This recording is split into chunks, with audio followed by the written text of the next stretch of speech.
So, I mean, this is such an important discussion on heritage for the next generation. A while back, we had a Union Culture and Tourism Minister also who spoke about the importance of taking India's art, culture, heritage to the next generation. But before we take our discussion to them, I want to know from each one of you, like, what was it about the heritage that you took it up as your profession, whether it's music, whether it's dance, and whether it's monuments? We'll start with you, Pragya. So thanks for organizing this, first of all, and this topic has to be discussed. See, when we talk about younger generation, so everything should start at a very young age. So for me, if you ask me, I was introduced to heritage, art and culture by my family. And back in those days, we used to have good television programs like Bharat Ek Khoj, and which was based on Jawaharlal Nehru's book, Discovery of India. So the way it was explained from ancient Indian civilization, Harappan civilization, and then till about 1945. So that I got very inquisitive, so to say, and that's how I started learning about our heritage. Yeah. How about you, Kamalika? Good evening, everyone. I learned Bharatanatyam when I was young, and even when I grew up. And today here, the organization I'm representing is Spic Macay. As you know, it was founded by Padma Shri Professor Kiran Seth. And what Spic Macay does is promote the Indian classical arts, culture, heritage amongst the youth. So how I connected with Spic Macay and why I believe in heritage, as you asked, was because when you learn these Indian classical arts and get acquainted with it in any which form, whether it's the dance, the arts, the crafts, or the Indian culture and heritage, it creates or connects you with a certain level of profoundness, Indian ethos, that is just unparalleled. And it can only be kind of absorbed and assimilated within you when you practice a certain art form. And when you are just living in that kind of a belief, that's how you're always connected with heritage and you cannot leave it behind. And that's why, even though I am not practicing Bharatanatyam professionally, I am part of Spic Macay, the movement, which is a voluntary movement, where I'm promoting the arts so that this can be spread to the youth. Yeah. Thank How you. about you, Shreyasi?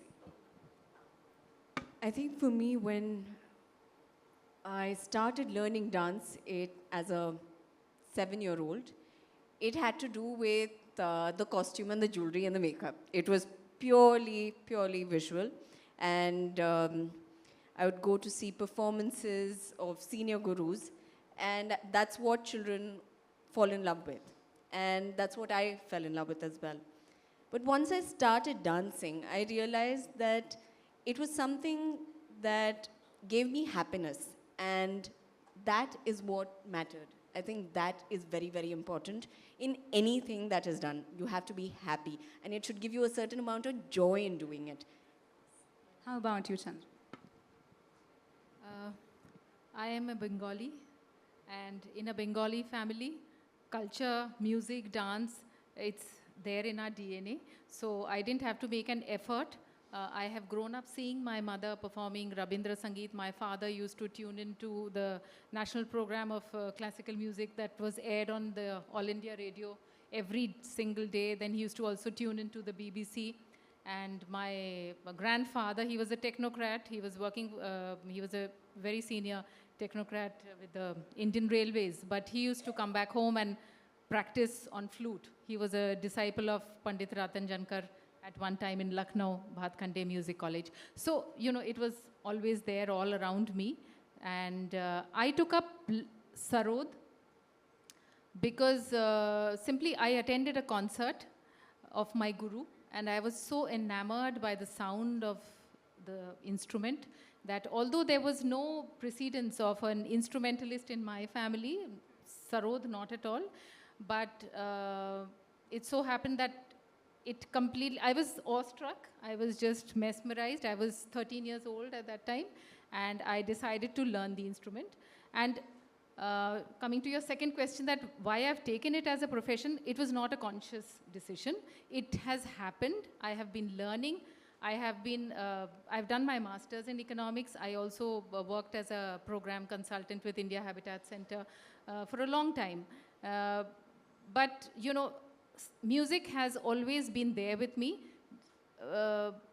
I could not make it as a, I could not call it my profession in so many words, because, you know, music is a very unpaying profession. So, and we have a very long gestation period. So by the time that an artist can really start earning, we have to have a second backup, you know, plan B. So I come from a middle class family. So I earned my living, I earned my bread and butter a certain way till the time I could say, you know, safely say that, okay, now the time is there that I can totally rely on my music. So that's how it's happened. Shreyasi, like taking this conversation ahead, like she spoke about how difficult it is for artists to take this ahead as a profession. When it comes to, say, students, kids, youngsters, many of them do take up art forms as in their schools, in their colleges. But things get difficult because, I mean, these things require long years of practice, and then the avenues of earning are pretty limited. Like, what do you have to say about that? Like, do you think that avenues have grown? And what are the ways for a youngster to earn a living through these art forms? So I feel the avenues have grown, and I think that perception has to change, that even content creators, they make a lot of money. I mean, you know, so in dance, yes, I'm talking specifically for dance. When I started off, teaching was the avenue that I was told. Teaching would make you money, performances, you need to pump in a lot, there's too much expense, costume, jewelry, everything put together. It's very, very expensive, which it is. But it's there in any profession. When you join as an intern, you're not making the big bucks. So you have to slog it out. You have to wait it. You have to wait. You have to be there. You have to give it all in that profession to actually make it. That's what I feel. You know, when we talk about our schools and colleges, you know, still there is this mentality that, I mean, sciences are somehow preferred over humanities. And humanities is where a lot of learning on history, art, culture happens. My question is to you, Kamalika, like, where does this mindset stem from? And why haven't we been able to, like, say, overhaul this entire mindset of sciences over humanities? Yes, I would say till now there has been a clear demarcation between the humanities, the arts and the sciences. It just happens when you are, you know, after your 10th, you are coming into 11th, then the humanities and the science students go into very different tracks of life. It also we also have to understand the psychology that humanities requires a certain different kind of understanding versus the sciences. The part of brain that you use is different, but the idea is not to look into the demarcation side, but to look into how both of the sides can be merged. And today, since I've studied at IIT Delhi, I can tell you what's happening within the campus. Efforts, we have a humanities department, of course it's a science technology institute. The efforts are being put where students in their first years, BTech, second, third years, even PhD students, they are given humanities courses and they have to take it up as a compulsory course. So then we have NRC VEE, which is kind of, you know, training of Swami Vivekananda and Upanishads kind of concepts are being taught.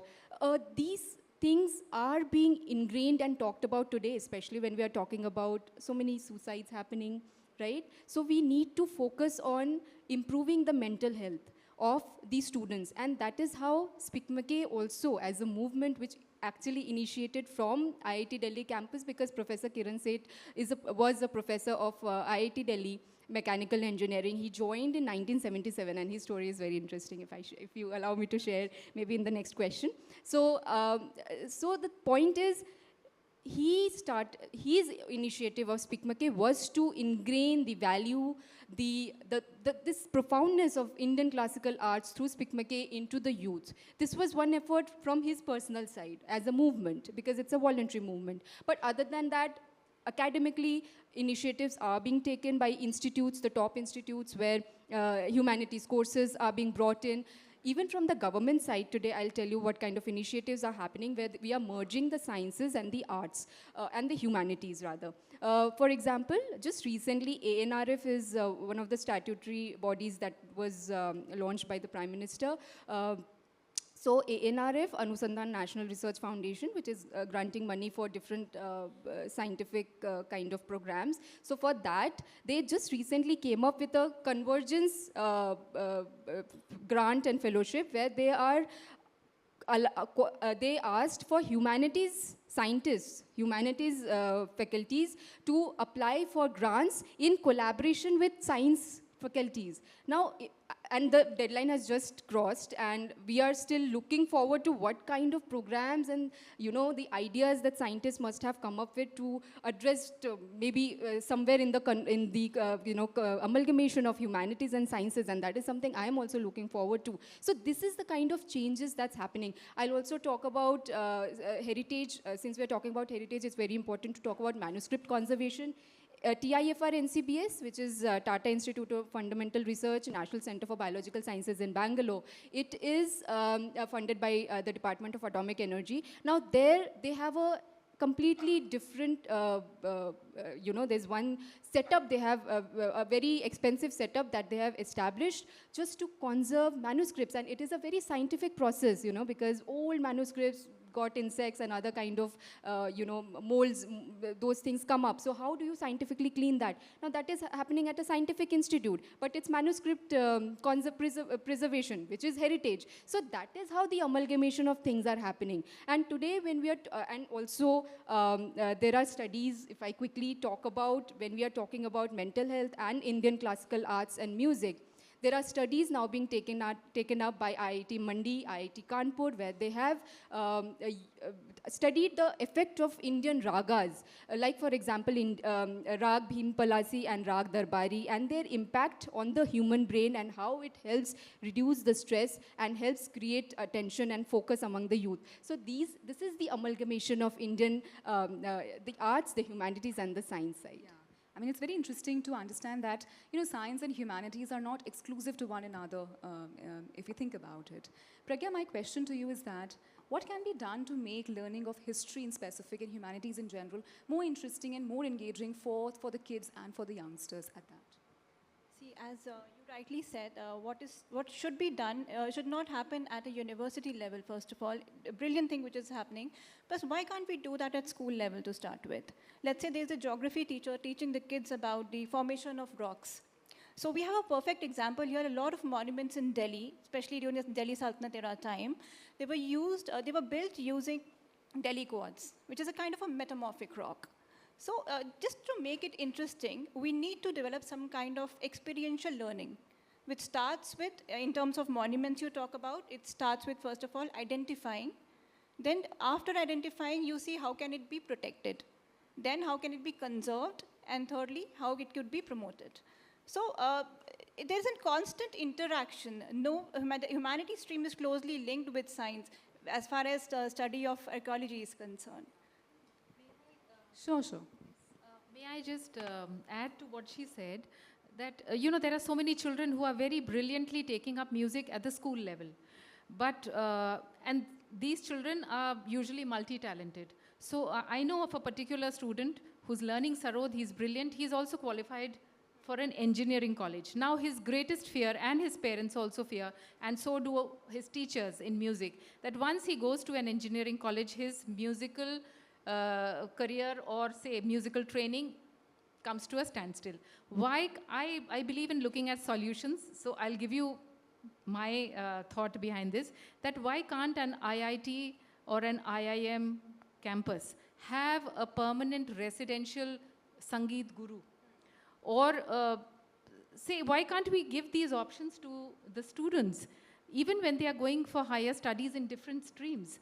Why can't they have a yoga teacher, Why can't there be, like you have an allopathic medical doctor, why can't you have an Ayurvedic doctor also? Is that option being given to a student in a campus? Is there a homeopathic doctor?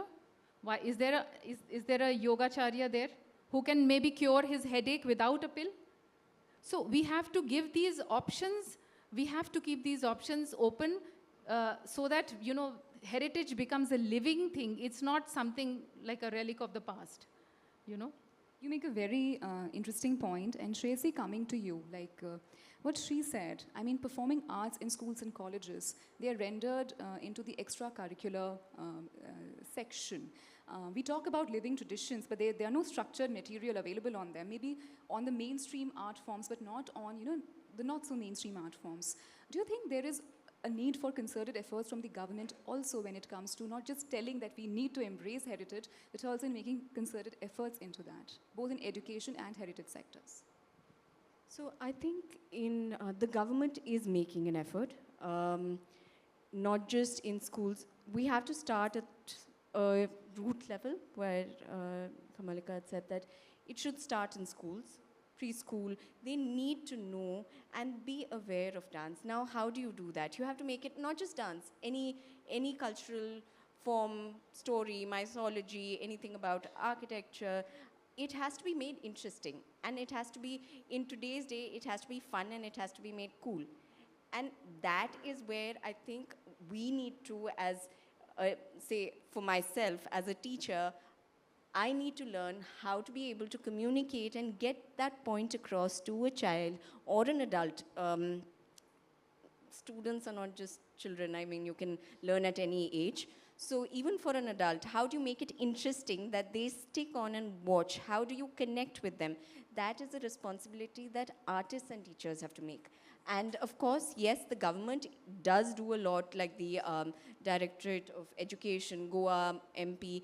I have been to schools that they've never even witnessed, they don't even know the difference between classical dance and Bollywood. For them, a classical dancer is equal to a Bollywood dancer. So that perception, only when they see it and experience it, like she said, you have to, like Pragya said, you have to experience it, you have to watch it, you have to understand it, and someone has to simplify it. As a dancer and as an artist, you tend to want to go deep into things and research. Yes, that is our journey. But when we are giving to the audience, it has to be in their language and their terms.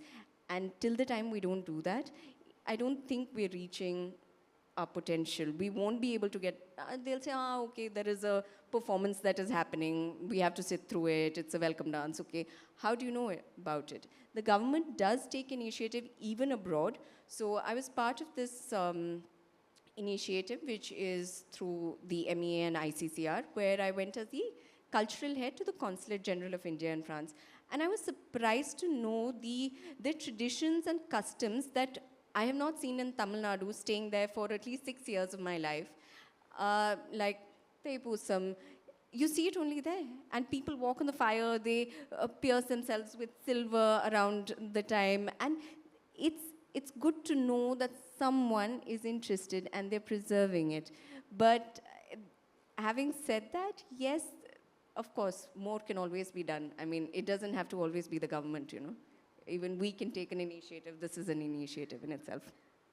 I mean, Shreyasi also made a very interesting point on the exclusivity of India's, at least the classical art forms. I mean, it's good to keep the sanctity alive when it comes to these traditions. But do you think that the onus also lies on the artists, on the institutions, to take these art forms to the masses, to strike a balance between what is, what needs to be preserved, but also what needs to be made palatable for the next generation to even take it up and understand in the first place? I'll ask you, Chandrima. Definitely the onus is on the practitioner, because we have to learn it, sort of enhance it, and take it to the next generation, hand it over to the next generation. Now, that's all very good, but you know, sometimes when we try to make things palatable, sometimes, you know, the original flavor is lost, which is happening now. Because essentially, if you understand what are classical, I'm talking with the perspective of classical arts, you know, there's this Rajasic, Tamasic and Sattvic Prakriti. हमारे खाने में भी है ना, what we wear, Like cotton is supposed to be sattvic and synthetic is supposed to be tamasic. So in our arts also we have this sattvic, rajasic, tamasic quality. Now our music is something that helps you to go in deep within. It is not meant to titillate. It is not meant for entertainment. But as a classical musician, I have to walk on fire when I have to sit on the stage and do my sadhana. You tell a yogi from the Himalayas to come and sit amidst a crowd of 50 people and do his sadhana, he will run. He will run away. But for musicians and dancers, you have to sit and do your sadhana in front of so many eyes. Now you have to make it interesting. You have to make it palatable. So some things are being changed, okay? Now, the problem is that, like Bharati ji just said, that, your daughter danced on Tchaikovsky's music, and that was very well appreciated. Now, a youngster who's seeing this success story will think that, okay, now if I leave the Bharatanatyam, the original Mohiniyattam music aside and start dancing to Bhangra music, I do Bharatanatyam, I do Mohiniyattam to the music of Punjab, because that music is more palatable. After 20 years, that is going to be an accepted norm. Now, what has happened to the original character? This is something that we have to be very, very conscious of, because we have to sort of maintain a certain sanctity. And it's a very difficult job. I really don't have the answer to this. The only thing that we can do is, when we are performing, we give only the purest to our audience. And we uplift the audience. We don't go down to their level. We try and bring them up to our level. And this is a very difficult task. Kamalika, what do you have to say about that? Because Spic Macay has obviously been doing a lot of work for decades in that realm. Like, what do you have to say on that? For this question, I'll just take a moment to share how Spic Macay also started, which has a very interesting journey. So in 1970, and now it's going to complete its 50 years in another 2 years, and we are going to have a convention in 2026, May 2026 at IIT Delhi. So it started off in around 1977 when Professor Kiran said he did his postdoc from abroad in the US, and then he came to IIT Delhi as a young professor. A young faculty member. And then he also started learning classical music from his guru. And at that point, he also started parallelly the Spic Macay, which today is a big movement. I hope most of you are aware of this. But back then, when of course nothing was known, and he was a mechanical engineering professor, and he with few of his students, they used to sit in the hostel common room with just मतलब वो concert नहीं होता था. It just in a small common room you can understand how the boys' hostels would be, and the guru would be sitting there, the instrumentalist, the player, and the students, 3 or 4 few students would be sitting, and that is how over the years it has grown into such a movement. It is a completely volunteering movement. Even you can join if you are interested, and what you get out of it, like for example, I learned Bharatanatyam, so I understood the ethos and the kind of gravitas that our Indian culture holds. But you would not believe the other volunteers who have worked for Spic Macay, and we often ask, why did you join this movement, and what has Spic Macay given to you? They say, I did not understand anything, I just joined. And then over the years, when they started attending the concerts and they started meeting these eminent and Indian classical artists, after many years, they say the kind of impact and imprint it has left on their lives and on their children's lives, that has been huge. And then they allowed their children to learn these kind of art forms. And when we say Spic Macay, it is about Indian classical music, Indian classical dance, crafts like Pattachitra, from the East. Yes, and yoga. So across all these things, Spic Macay is trying to reach to the schools and the university students. And it is not just in the urban areas. It reaches to the ruralist of the rural areas where they know nothing about, as one of them was mentioning about, they don't know what the difference between classical arts, classical dance and music and Bollywood. So for them, you know, like she said, that beauty that comes across when you see a beautiful dancer performing with all that beautiful costume and jewelry and makeup. Similarly for the music, it leaves a certain impact. And, you know, annually, every year, Spic Macay has a convention, a 7 days convention in different parts of the country. And the best part about it is all the students, the school students who come and participate for free. And what they learn is that in the morning, they get up at 4 o'clock. It's a very intensive process. In the morning, they will get up at 4 o'clock, do yoga. Then they will have an intensive. They can choose what they want to do, whether it's the dance, the music, arts, whatever they wish to do. And then they will see the concerts. And when the idea of all this, you know, the idea is that it is not, the classical arts are not just to be seen from a stage. Okay, somebody is performing on the stage, and so there's a distance between the audience and the performer. But it is to bring that profoundness within the youth, within that young child, that who has such an impressionable mind. And they sit on the stage. Those young kids are asked to sit on the stage where the performer is performing, you know. And I have seen the faces of the children. They just keep watching like that. And they're like amazed because they are not exposed to such kind of a thing. And they're coming from all parts of the country, all kinds of people, urban, rural students. And it's just an experience. And even as an adult, I know, okay, I may be coming from this background, somebody who even doesn't come from this background, it's an experience to just be there. The food, it's a holistic food, the entire, you know, the entire thing. And the last day, it ends with a whole night concert. And it is something that used to happen long time back. I mean, our grandparents' age. Whole night concerts was a common thing. Today, in the social media age, students, the youth is having a span in seconds, right? Back then, the idea of Indian classical arts has always been about having long concerts. These trainings are for... it happens. When we are planning the concerts, it happens. But the idea is that when you are having these long concerts, or when you are learning these kind of art forms, which is not something that you can learn in, you know, few days, few months, it takes 5, 6, so many years. And the kind of training you get is about the determination, the kind of patience it teaches you within your own life. And you may not end up being a performer, and that is not the idea. But the idea is to become also a rasika.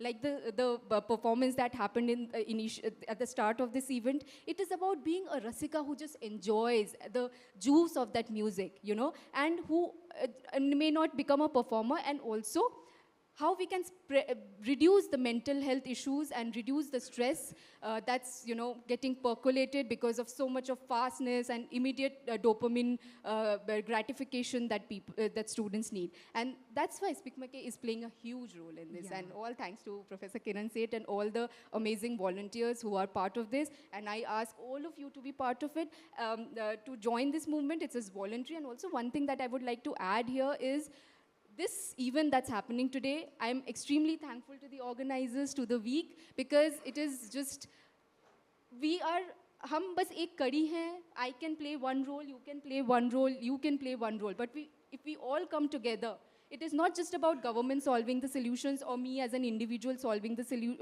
a certain problem. But if we really want to push the Indian culture, Indian heritage, we all need to come together and contribute in our own way. Thank you so much. I mean, Pragya, yes, I mean, applause are more than welcome. So Pragya, like Kamalika's touched upon social media. And although social media has its ills, but what we are seeing is that through social media, a lot of youngsters are getting connected to monuments, in the sense that we have a lot of heritage walks happening. A lot of people are taking them up, and a lot of people end up joining also. So do you think that monuments is one such area where we are seeing a lot of youth engagement, and social media has actually played an immense role in that? See, indeed, social media is playing a very crucial role there. But when you talk about heritage walks, we must understand and see who are these people who are conducting these heritage walks. We have very brilliant people out there who are doing it, but at the same time, we also have people who are not well versed with history. For example, there are certain people who would go around and say there are hunting lodges of Firoz Shah Tughlaq. So they would say these are haunted places, these are, we have sighted ghosts here. So why are we getting into this? The idea is to develop scientific temper, and idea is to question things, understand what heritage is all about. No? So of course we have to be very careful when we choose who is conducting those heritage walks. Social media does have its own peril, but then we need to be very cautious there. Shreyasi, for you, like when it comes to performing arts, how has social media changed the game, and what can a youngster, a kid gain from that? So for me, I feel, though I'm not very active on social media, I need help in that matter.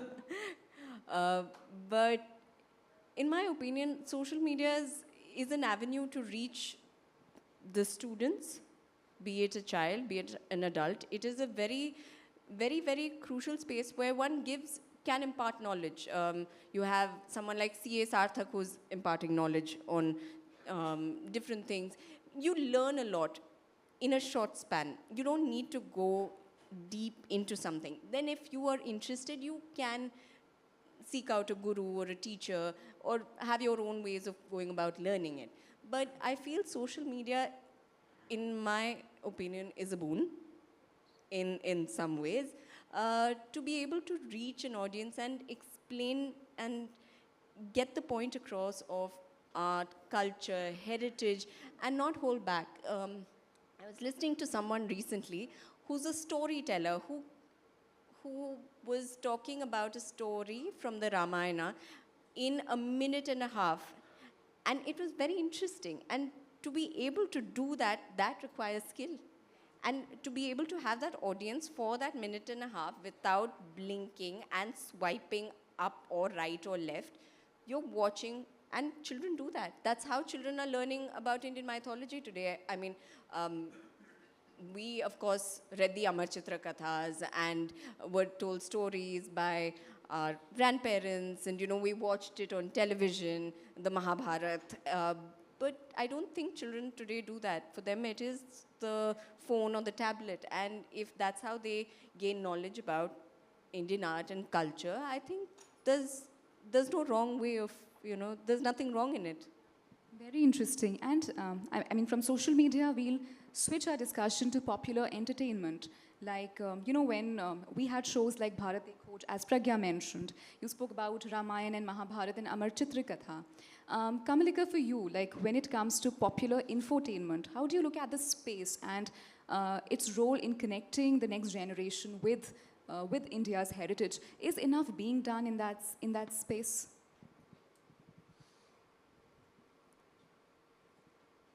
I'll share one example that I remember when I was working at the Office of Principal Scientific Advisor.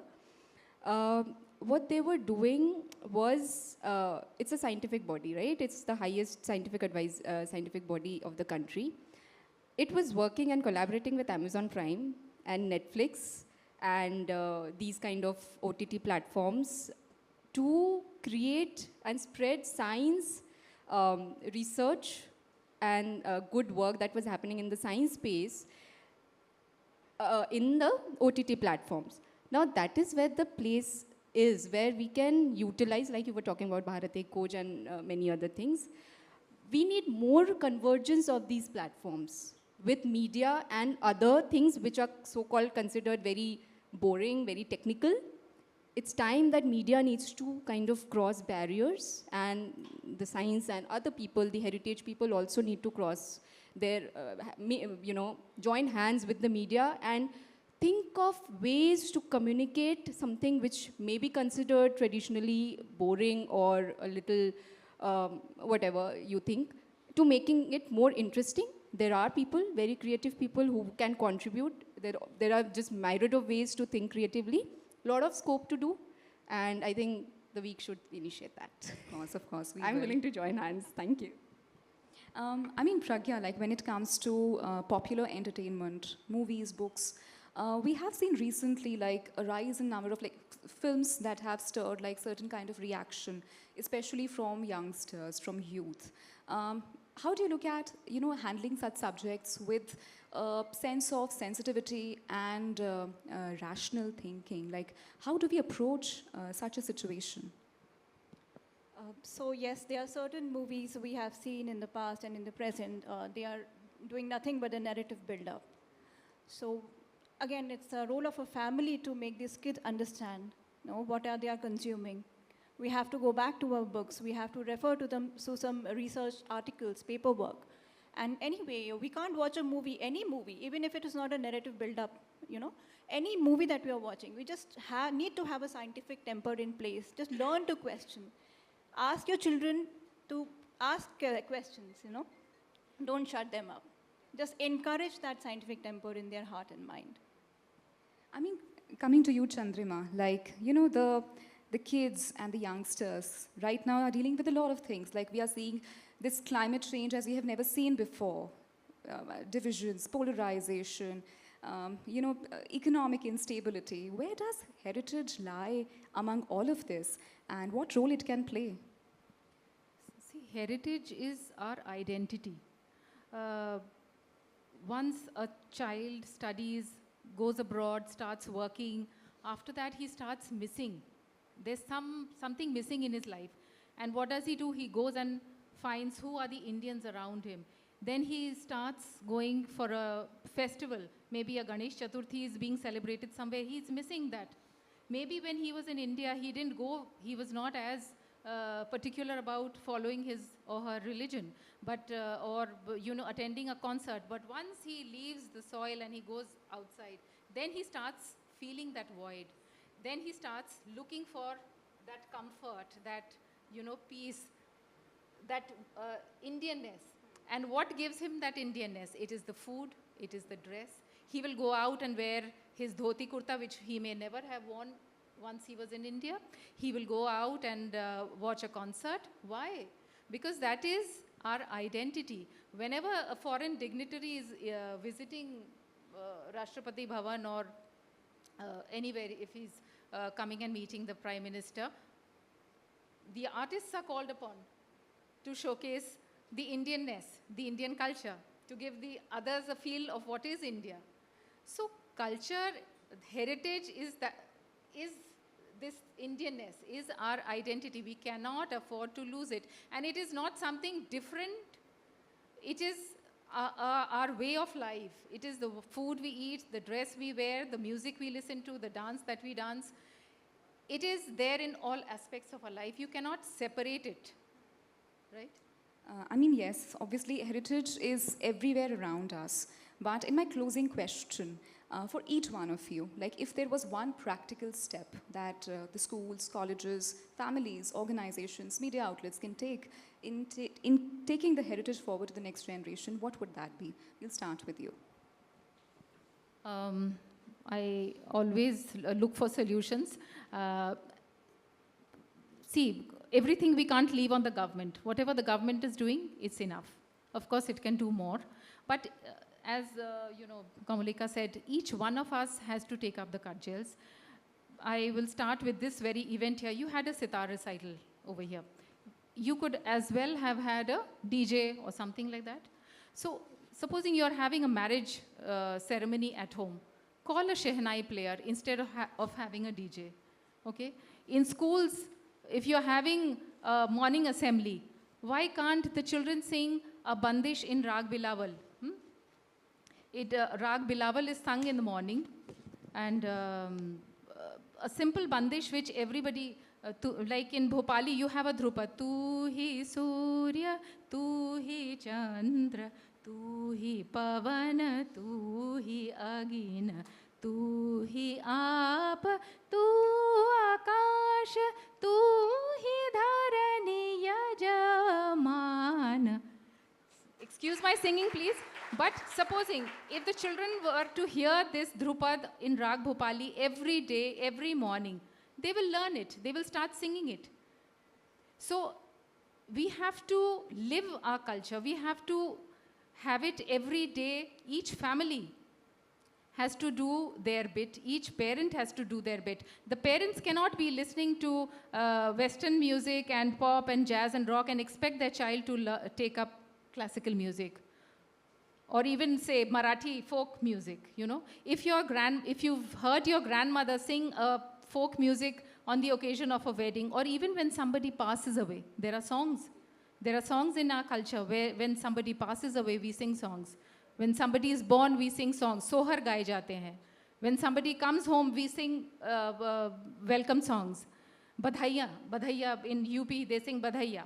So let's do it on a very individual basis, on a very family basis. Let's do it.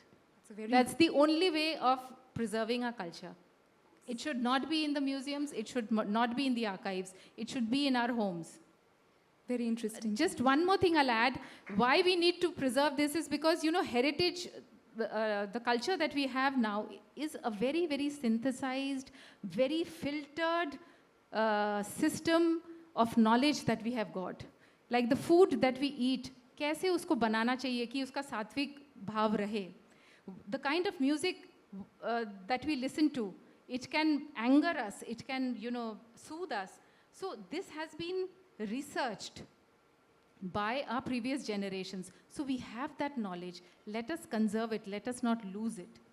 Okay? Yeah. Over to you, Shreyas. I think, like ma'am said in the previous panel discussion, it's about how you market something. Of course, yes, and how ma'am said that you have to make it part of your daily life, which is very, very crucial. And it happens only if the family lives by those ideologies, which may or may not work. But of course, yes, as an artist, it's also how you market it to reach the next generation. And you know, like all these Bollywood songs, or most songs have a hook line, your chorus, and that you always remember that hook line, and we have to get it right.